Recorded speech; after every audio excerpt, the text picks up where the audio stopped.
Abantu ab'Uruhanga yahire by'ubwigo mugomborera ya Rubindi n'ebicweka ebindi bashabwa kurekeraho kusisira sente omu bintu ebitarukuhisa Ruhanga ekitinisa.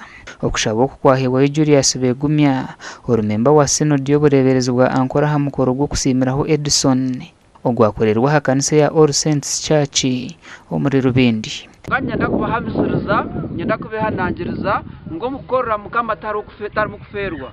Ndosire nindeba abantu abo kwehayo uyahereze kanisa itaka, yahereza abakristayo mwanya gukombeka mu kanisa, yayombeke kanisa konka abantu abo tinde kibaferirwe. Twiranye n'ekidenge cyo kusima Mukama. Konka nikubaba mutaka bwire konka Mukama kiyakire.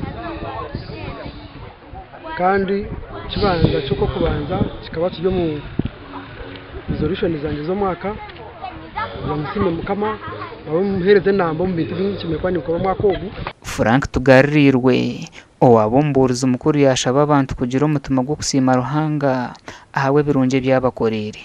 Ahabwirwa bazza Ruhanga ziyatugirire akanya kubona Edison akamwira kugamba boni akamwira yamwire akanya mukutasoma akambindiro shomere nangwa yiworeba cyangwa kukiri mwikurukundo y'okulyarya abantu nyenda mumbagambire bagenzi bi turebirwe bagenzi bi omuntu oyereze mugenzi we omuntu oyisire mugenzi we omushaija n'omukazi we.